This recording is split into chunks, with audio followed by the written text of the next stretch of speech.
current climate in Latin America and the Caribbean, I would say, is basically it's pretty steady, and it really has allowed for a real freedom to preach the gospel, which has eventually led to now the growing landscape of missions movements.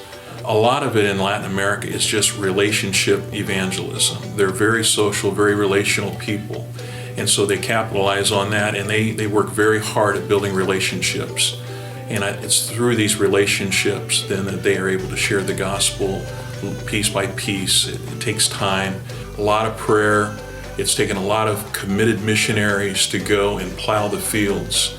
And we're just now starting to see a harvest, a vision that's being caught where nationals want to take the gospel around the world. Especially in Brazil, Good Soil has just exploded and we're seeing a lot of people come to Christ through that ministry. Here's a neat story about Good Soil training in Brazil. We were in the city of Fortaleza, and we were launching the Roots of Faith Old Testament.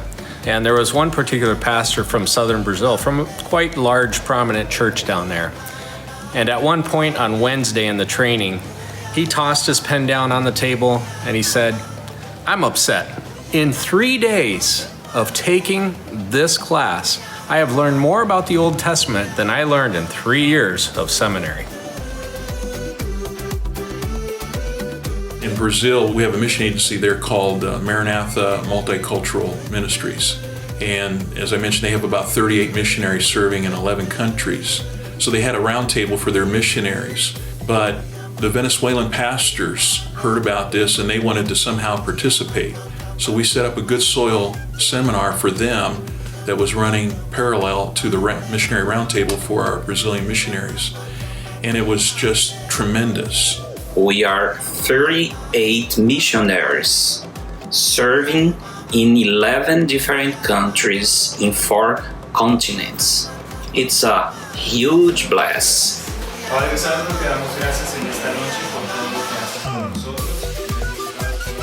Some of the challenges facing Latin America would be the visa process. It can be tricky in some countries to get a visa, or a very lengthy process.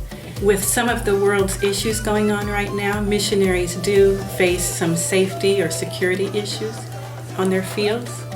Yeah, that's a growing problem, but I would say that one of our greatest challenges is definitely not an anti-American attitude. We have found a lot of our Latin American countries are very open to American missionaries coming in and serving in their countries. There's a mentality in many churches in the United States that Latin America is reached and we don't need to send missionaries there anymore. But I'm telling you, we have 200 million people in Spanish-speaking South America, 200 million people in Brazil, 200 million people in Central America and the Caribbean. We have not saturated the continent. We need to send laborers not only into the harvest fields of Latin America and the Caribbean, but into the world's harvest fields, and that Latin Americans can be a part of that. So when we send laborers to the world's harvest fields, we're not talking just about sending North Americans. We're talking about sending South Americans, Central Americans, and people from the Caribbean as well. That is starting to take place, and it's very exciting. It's very exciting to see that taking place, and we want to be a part of mentoring them and equipping them and sending them around the world as well. The Latin American church is like the sleeping giant that is awakening to plant gospel-centered churches all over Latin America, to reach the pockets of unreached within their own borders, and to send missionaries to the hardest places of the world.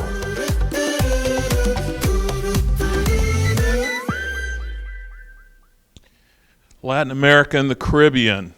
Just to give you perspective, the population of Latin America and the Caribbean, 600 million people, that's almost twice the population of the United States.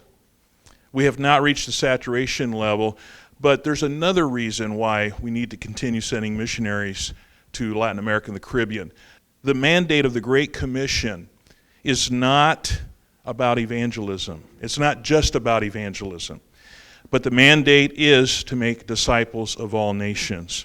It's my hope and my dream to see churches all across North America to work as never before to facilitate the sending of missionaries, not just from North America, but especially from Latin America, to go and reach the unreached people groups around the world. That's my dream.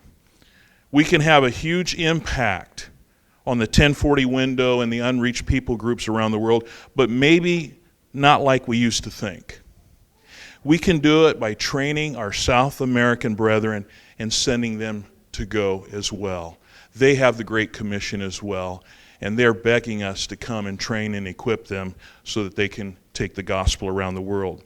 We have a number of different ministry platforms from which we preach the gospel in Latin America and the Caribbean.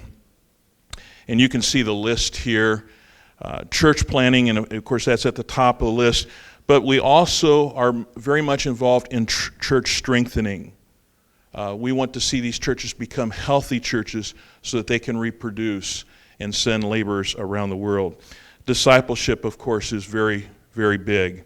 Crisis pregnancy centers in Lima, Peru, the crisis pregnancy center that we have there, we have seen more people come to Christ through that one ministry than all of our other ministries combined in Peru. We have a wonderful crisis pregnancy center in northern Chile, and God's just doing some tremendous things that's just not only about crisis pregnancy, it's also family counseling. We have camp ministry, youth, children's ministries, aviation on the Amazon River in Colombia and also in Brazil, doing some great things. And you can see the other ministries that we have listed here. We'll talk more about these in our breakout session a little later. Police training ministry, tremendous opportunity. We go in Costa Rica. We train the police officers there with real police training. Our missionaries are doing that, and they've gotten permission from the municipality to share the gospel during that time of training. We've seen police officers come to Christ through that ministry. Later during the year, they'll have events for the family, a picnic, and so the police officers can invite their spouses to come and join in, and they share the gospel. They're getting saved as well, and we get them channeled into a local church. Who would have thought police training could be used for the sake of the gospel? And God's doing some great things there. Theological education. We have church-based Bible institutes and, of course, regular Bible colleges and seminaries. They're begging us to train them. We desperately need people to come and help us to train theological education, not only to teach courses, but also we actually need some to be the director of some of these Bible institutes as well. Motorcycle ministry, sports ministry. We just talked to somebody recently who is a black belt in jiu-jitsu, Brazilian jiu-jitsu. And he's going to help us to go and reach an unreached people group in Brazil. There's a German community there that no one is taking the gospel to, less than 2% evangelical. And his wife is German. They're going to help us to reach that unreached people group. Counseling centers, farming ministry that we would like to develop more in Nicaragua and also in Brazil. And so some great opportunities. We have the seven largest cities in Latin America that are among the top 30 cities around the world. Sao Paulo, Brazil. We have a population of 23 million people there. We have only 10 missionaries serving in that city. Does that sound like we've reached the saturation level? Not at all. We have the city of Mexico City. 21 million people. We have 2 missionaries in that city. Buenos Aires, Argentina, 17 million people, 0 missionaries in that city. Lima, Peru, 10 million people, 11 missionaries. Rio de Janeiro, a city of 13 million people where we were in the last Olympics sharing the gospel, but we have 0 missionaries in that city. Bogota, Colombia, 8 million people, we have 4 missionaries there. And Santiago, Chile, which is where my wife and I served for 20 years, we have a city here of 7 million people, and currently we have just 7 missionaries serving in that great city. There's a lot of darkness in Latin America and the Caribbean. The need is great. It's harvest time. I don't know about you, but I like to go where the fish are biting. And the fish are biting in Latin America and the Caribbean. And as Paul mentioned this morning, it's not for a lack of harvest. The harvest is plentiful. The problem is that the laborers are few, and it won't be harvest time forever.